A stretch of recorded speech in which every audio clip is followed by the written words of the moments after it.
The second law, make it attractive. Chapter 5, How to make habits irresistible. 1940 में एक Dutch scientist ने, जिनका नाम निको टिनबर्गन था, ये जानने के लिए कि हमें क्या चीज मोटिवेट करती है, बहुत सारे एक्सपेरिमेंट्स किए। टिनबर्गन के इस काम के लिए उन्हें नोबेल प्राइज भी मिला था।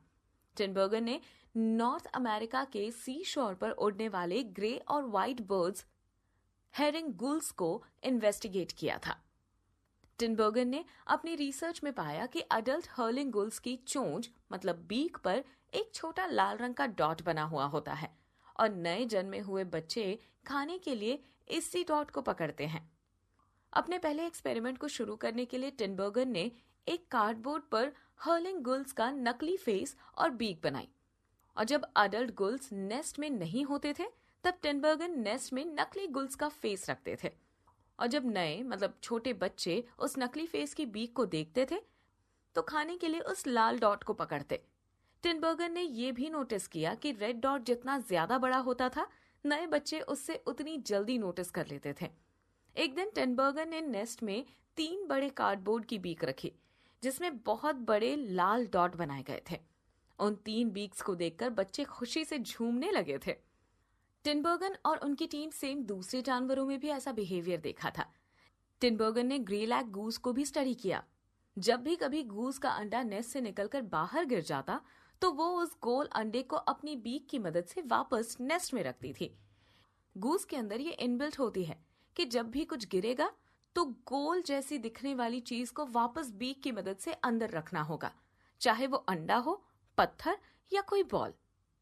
ये कुछ इस तरह से था कि हर इंसान का ब्रेन कुछ रूल्स के साथ प्रीलोडेड होता है।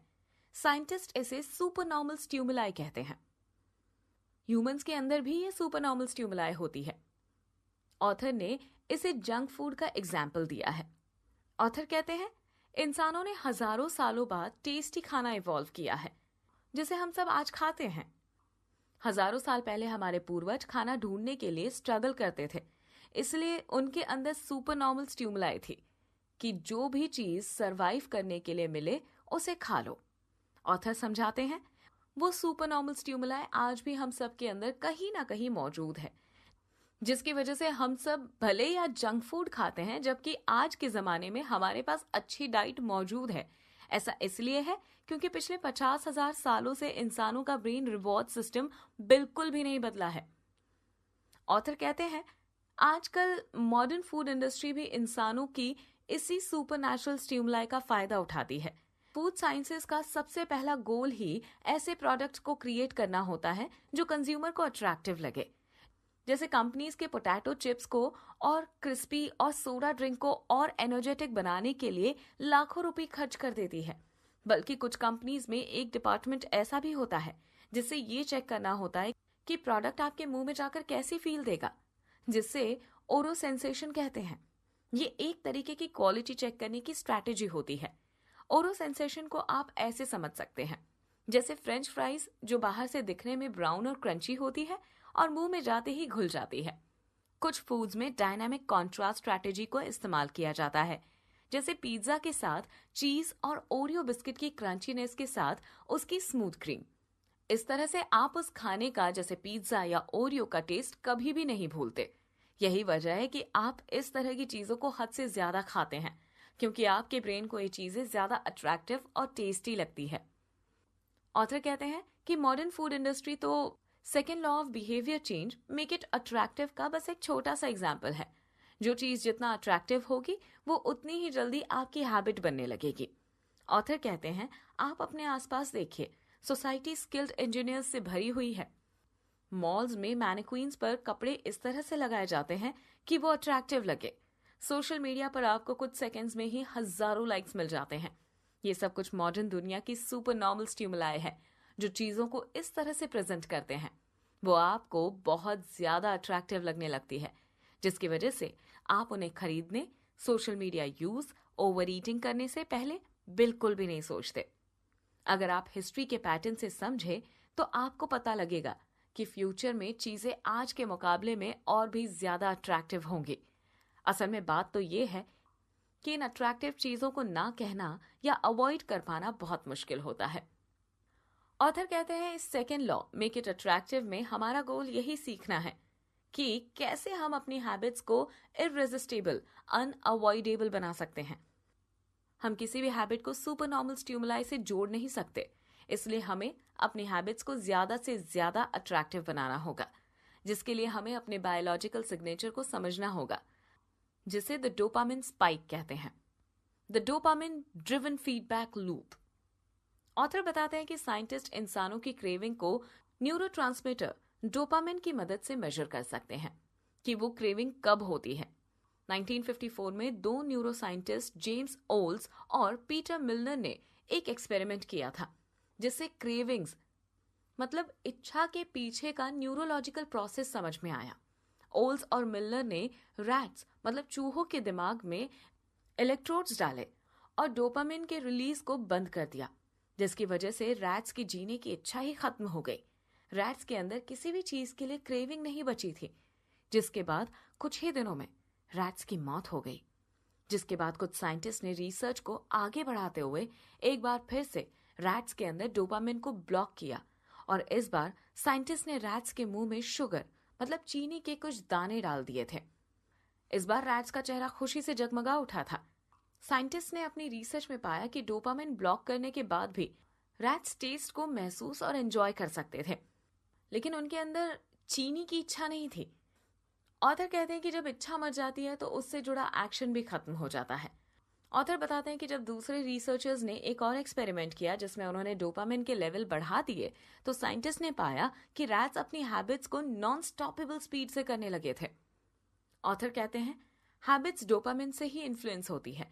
आपकी हर हैबिट जैसे junk food, drugs, games, social media वगैरह आपके डोपामिन के हाई लेवल से जुड़ी होती है। डोपामिन हर एक के न्यूरोलॉजिकल प्रोसेस में अहम रोल निभाता है, जैसे मोटिवेशन, लर्निंग, पनिशमेंट और वॉलंटरी मूवमेंट।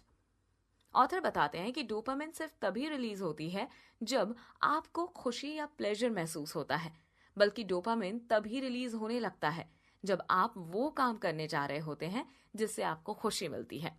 जैसे एक गैम्बलर को जीतने में बेशक खुशी मिलती है, लेकिन वो तब भी खुश होता है जब वो बेटिंग शुरू करता है। असल में आप जब भी सोचते हैं कि यह अपॉर्चुनिटी फायदेमंद होगी, तो आपका डोपामिन बढ़ जाता है। ऑथर बताते हैं इंसान का ब्रेन किसी भी चीज को पसंद करने से ज्यादा उसे हासिल करना चाहता है। ब्रेन की वांटिंग मतलब हासिल सेंटर्स असल में लाइकिंग सेंटर्स से बने होते हैं। ऑथर बताते हैं कि किसी भी चीज के देखने पर वांटिंग सेंटर्स 100% एक्टिव रहते हैं और लाइकिंग सेंटर्स सिर्फ 10% एक्टिव रहते हैं। इच्छा, डिजायर से ही बिहेवियर या हैबिट शुरू होती है। इन सब बातों से आप समझ गए होंगे कि second law of behaviour make it attractive कितना इंपॉर्टेंट होता है।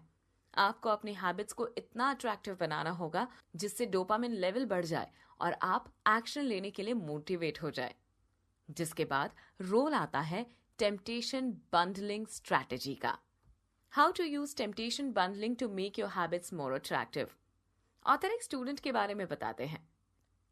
Ronan Byrne electrical engineering student है, जिन्हें नेटफ्लिक्स देखना बहुत पसंद था, लेकिन वो साथ ही अपनी एक्सरसाइज को भी मेंटेन करना चाहते थे। इसलिए रोनान ने अपनी स्टेशनरी बाइक को हैक करके अपने टेलीविजन और लैपटॉप से कनेक्ट कर लिया।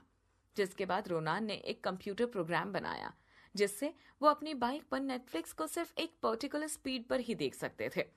रोनान ने एक मंत्र बनाया था, eliminating obesity one Netflix binge at a time. अब आप रोनान के एग्जाम्पल से समझ सकते हैं कि वो अपनी हैबिट और ज्यादा अट्रैक्टिव बनाने के लिए टेम्पटेशन बंडलिंग स्ट्रैटेजी का इस्तेमाल कर रहे थे। टेम्पटेशन बंडलिंग तब काम करता है जब आप अपनी पसंद की हैबिट को अपनी जरूरत की हैबिट से जोड़ लेते हैं। बड़े बड़े बिजनेसमैन टेम्पटेशन बंडलिंग में एक्सपर्ट होते हैं। जैसे जब अमेरिकन ब्रॉडकास्टिंग कंपनी एबीसी को अपना थर्सडे नाइट वाला शो लॉन्च करना था, तो उन्होंने बहुत बड़े लेवल पर टेम्पटेशन बंडलिंग की थी।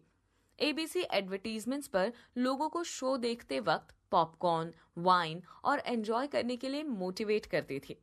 ऑथर बताते हैं कि एबीसी के हेड ने ऑडियंस मतलब दर्शकों की पसंदीदा और डेली हैबिट्स जैसे फन करना, वाइन पीना, फैमिली के साथ बैठना और पॉपकॉर्न खाना, इन सभी चीजों को एबीसी के शो के साथ जोड़ दिया था।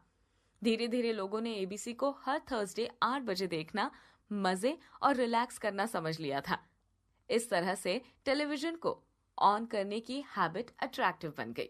ऑथर कहते हैं, जब आपको अपनी पसंद अपनी हैबिट के साथ करना पड़ता है तो आपको कोई भी हैबिट और ज्यादा अट्रैक्टिव लगने लगती है।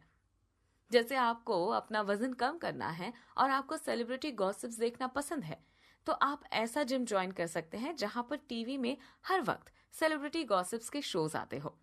ऑथर बताते हैं कि टेम्पटेशन बंडलिंग साइकोलॉजिकल थियोरी, जिसका नाम प्री मैक्स प्रिंसिपल है, उसे अप्लाई करने का बेहतर तरीका है।